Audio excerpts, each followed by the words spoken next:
He has established that peace. And then he continues to say, وَجَعَلَ بَيْنَكُمْ مَوَدَّةً وَرَحْمَةً. And he has established love between a husband and wife. And he has established and he descends his rahmah and his mercy on a man and woman when they get married. You know, if you read the tafsir of dreams, you know, dreams, it doesn't mean you must come and ask me to interpret dreams, yeah?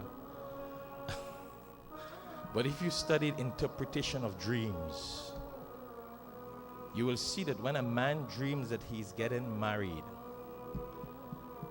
and a man dreams that he's marrying a woman, a real nice halal marriage,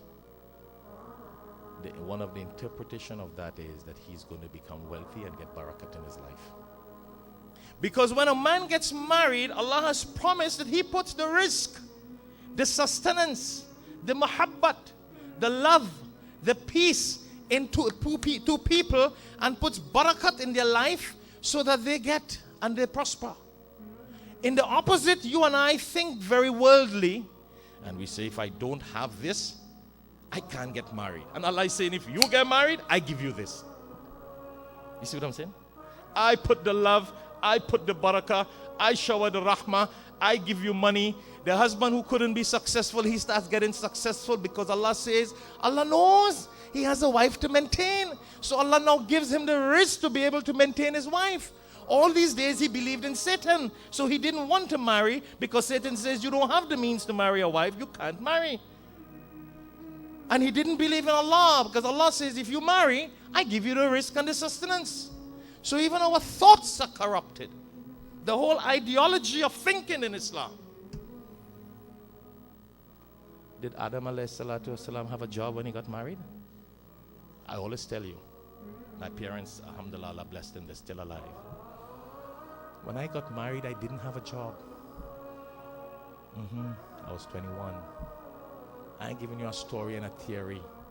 Brother Azad didn't have a job too. That is true, Brother Azad. He didn't have a job to look in. Ask him. 2 living examples.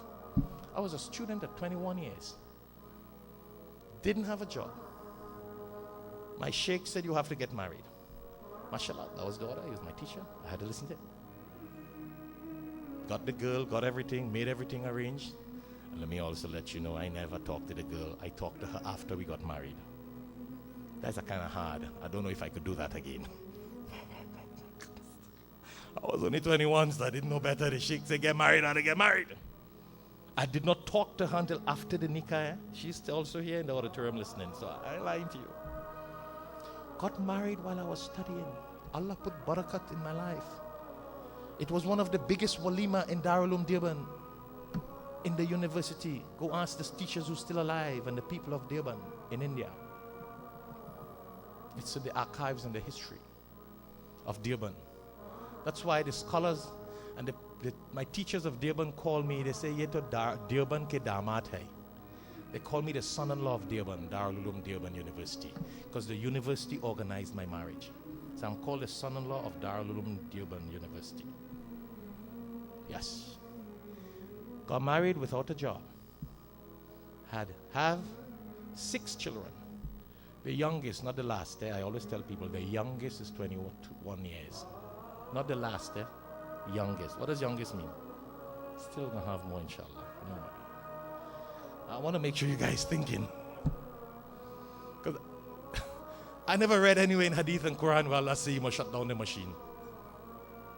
I didn't see that in Quran, I didn't see that in Hadith. The people who want to practice that, you practice in your own sunnah. You shut down your own machine and switch off Allah's ni'mah.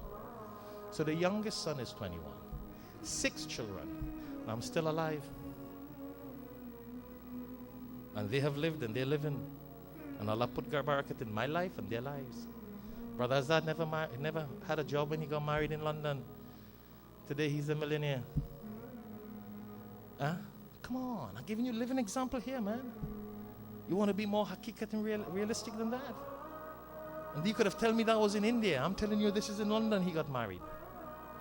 He just happened to marry a rich girl. You're smart. But this is how Allah puts barakat. You follow what Allah has ordered and Allah paves the way. Allah says that. You do what Allah expects you to do and He paves the way and gives you the hidayah and the rahmah. And to conclude the khutbah, because time does not permit, in another khutbah we'll continue this topic. Marriages, I see everybody look very engrossed. The young boys who are married, they're thinking. The older guys thinking. I want to share something with you though. The Prophet ﷺ has said that what the greatest gift that a man can have in this world, forget about spiritual gift, Allah and His Rasul. The most precious thing that a man can have in this world is a virtuous wife. That's the most precious thing, says the Prophet Muhammad ﷺ. A wife is more precious to you than a Mercedes Benz, a BMW, a Lexus, and a $500,000 house, says the Prophet ﷺ. In another hadith, the Prophet ﷺ has given so much promise